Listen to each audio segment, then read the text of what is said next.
Hello friends, আসসালামু আলাইকুম। আশা করি আপনারা সব ভালো আছো, আমরাও সারা ভালো আছি। আপনাদের দেখতে পারা আমিনা মোহম চ্যানেল। আর আজকের কেকটা দেখায়নি অত সুন্দর হয়েছে, মানে কিতা হয়তো বহুত টেস্টি হয়েছে, যেটা সুন্দর হয়েছে ওলা টেস্টি হয়েছে। আর কেকর কিতা কিতা উপকরণ লাগে ও আপনাদের লগে দেখায়। ইনো বেকিং সোডা ইগু, আর ও ফাইলে গিয়া বেকিং পাউডার একটা, আর এখন ফাইলে গিয়া ইনো ও দেখতে পারা দই, বেকিং সোডা, বেকিং পাউডার, আর ইনো দই, আর ওই লগে চাউলের গুঁড়ি, আর ওই লগে চিনি। সব জিনিস আমি ও কাপড় মেজারমেন্টে এক কাপ লইছি। আর ইনো দুইটা ডিম, একটা হাঁসের ডিম আর একটা মুরগোর ডিম, বুঝছেন নানি। আর এখন আমি কুম আলাদা করে লইমু, কুম এগুন লগে দিতাম না, তার বাদে দিমু কুম। এখন বালা মতন বিট করিলিমু, আপনাইতে দেখরা ও বিটার দি বিট করিলিমু। আবার হ্যান্ড ব্লেন্ডার থাকে যদি আপনাইতে করবা জলদি হয় আরও। আর বিটার দি বহুত টাইম লাগে। বিটার দি বালা মতন বিট করার পরেও দেখাই ফেনা ফেনা হয়েছে। তারপরে ওখান আমি চিনি দিলাম, চিনি 1 কাপ দিছি। আপনাদের আগেও কইলাম চিনি দিয়া বালা মতন চিনি এগুন বিট করিয়া ও দেখতে পারা একবারে ক্রিমর মতন করা লাগবো এগুন। আর বালাম চিনি গুণ বিট করা হওয়ার পরে ও দেখতে পারা আমি বহু সময় লইয়া বিট করছি এগুন। এত বেদনা হয়ে যায়, আপনার তুরা তুরা করে সময় লইয়া করতে লাগবো। এখন আমি তেল আরও সেম কাপ দি 1 কাপ তেল দিলাইলাম। 1 কাপ তেলের মাঝে আমি একলগে দিছি না, তুরা তুরা করে দুইবারে আমি ডালমু।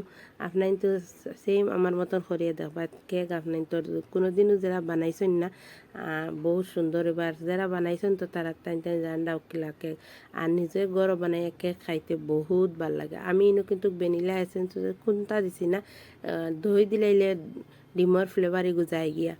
আর ও দেখতে পারা আমি পুরা বিট করছি, বিট করিয়া আনলে ওলা যে কোনো শেপ একটা লেখা যায় যেলা ওলা হওয়ার পরে ও আপনি বিট করা বাদ দিলে ও দেখছেন আমি গুল করিয়া যেলা কত সময় থাকে ও জানবা যেন এগু পুরা বিট করা হয়ে গেছে। এখন আমি 1 কাপ দই রাখলাম যেন ও দই ওগুন দিলাম। দই দিয়া আবারও বালা মতন লাড়াছাড়া করমু, লাড়াছাড়া করিয়া আবার বালা মতন কত সময় করা লাগবো। করিয়া হারলে এখন আমি যে উপকরণ তৈছি ওগুন আমি আস্তে আস্তে দিম। আর ইনো পরিমাণ মতো 1 চিমটি লবণ দিছি, সামান্য মানে পরিমাণ মতো যেটা লাগে ওলা 1 চিমটি আমি লবণ দিছি। আর এখন ও ডিমর কুম দেওয়াটা দেখতে পারা ঢালি দিম। ডিমর কুম দিয়া বেশ বিট করলে হইতে না, আস্তে করে হালকা করে কুম ভাঙ্গা লাগবো, তেও কেক খাইতেও মজা হয়। আর ফ্লেভারও বহুত টেস্ট থাকে। আর লগইয়া ডিমর কুম সুদ্ধা যদি দিলাইতে কেক এগু ইলা নরম হইতো না আপনার তো। আমি যেলা আস্তে আস্তে কুম ভাঙিছি ওলা ভাঙিয়া একবার আমার মতন বানাইয়া দেখবা, বহুত টেস্টি আর বহুত মজা হয়। চাউলের গুড়ির কেক কে খাইছন, বানাইয়া খাইছন, আপনাইতে কমেন্ট করে কইবা। আর আপনাইতে কিলা বানাই আমারে কইবা, আমিও ট্রাই করবো আপনাইতর লখান বানাইয়া খাওয়ার। আর এখন আমি চাউলের গুড়ি গুণ দেখা দিলাইছি, 1 কাপ চাউলের গুড়ি কইলাম আপনাইতরে যেন দিছি, দিয়া আমি চাই নিয়েছি। আর এখন আমি ও বেকিং পাউডার 1 চামচ দিছি, আর বেকিং সোডা আধা চামচ দিছি। দুটা দিয়া বালা মতন আবার চাইনাইয়া দিয়া আর হালকা করি ও দেখতে পারা আমি মিলাই লাইছে। এখন আর বেটার দিয়া মিলাইতাম না, ওখান হালকা করে মিলাইয়া আরও দেখতে পারা আস্তে আস্তে সুন্দর করে মিলাই লাইম আমি। আর ও আমার এখন পুরা মিলানি হয়ে গেছে, দেখতে পারা কিলা সুন্দর হয়েছে। ওলা হওয়ার পরে এখন আমি কেক বানাইলাম। আর আজকের ভিডিও যদি ভাল লাগে তো প্লিজ লাইক শেয়ার কমেন্ট করবা। আমার চ্যানেলও যারা নতুন আইসো তারা সাবস্ক্রাইব করবা, আর যারা করছেন তারা অলরেডি তাদের দিল থেকে শুক্রিয়া জানাই। আর এখন আমি ও কেক এখন বানাইবার লাগি কেকর মোল্ড রেডি করে লইমু।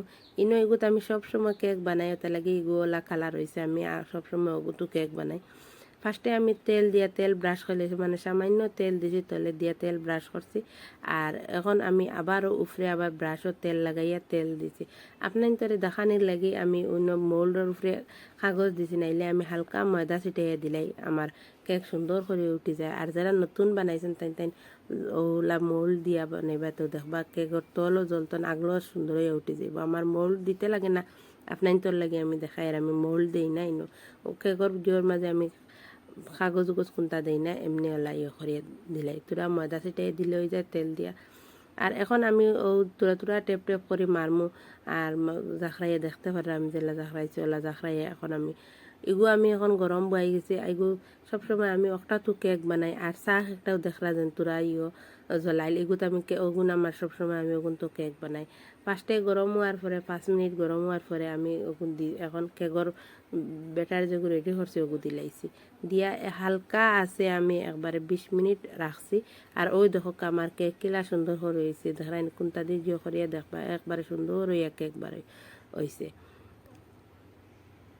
আর আইসক্রিম কেক বহুত মজা হয়েছে একবার আপনার তোর পুরা ডিটেলস হিসাবে আমি দেখাইলাম ওটা লাগে তোরা ভিডিওটা লম্বা হয়েছে আর আপনার তো ভিডিও স্কিপ করবা না দেখিয়া যাইবা আর কইবা কিলা হয়েছে ভিডিওটা আমার আর চাউলের গুড়ির কেক বহুত মজা হয় বহুত টেস্ট হয় ময়দার কেক থেকে বহুত মজা হয় বহুত ভাল লাগে খাইতে আর ওই দেখো আমার কেক পুরা রেডি এক জোড়াও জ্বলছে না কোনটা হয়েছে না দেখায়নি সুন্দর হিসাবে কেক হয়েছে আর সারা আপনাইতে যদি ট্রিপস আমার মতন ফলো করি বানাইতে আপনাইতে ওলা হইব চাউলের গুড়ি দি চাউলের গুড়ির কেক বানাইতে দই যদি দেই না তে কেক হইতো না আমি আবারও কই আর দই না হইলে কেক হইতো না সুন্দর সুন্দর কিতা মানে দই ফুলতেও না দই দেওয়াও লাগবো আর এখন আমি ওই দেখাইনি পিস পিস করে ভাঙিলাম আর আমার হুরুতার মানে জিও না কুমবালা ওয়েট করতে করতে তারা খাইতা কাটিয়া দিতাম তারা বাড়সাইরা মানে কেক দেওয়ার লাগি আর ওই দেখো আমি পিস পিস করে কাটিছি কিলা হয়েছে একবারে কেকর জিও জেলা দেখাইনি সেই পলা হয়েছে আর কেক কিলা সুন্দর হয়েছে আর বহুত মজাও হয়েছে আসসালামু আলাইকুম আ রহমতুল্লাহি ওয়া বারাকাতুহু আবার নেক্সট ভিডিও লইয়া আপনাদের কাছে আবারও আইমু আমি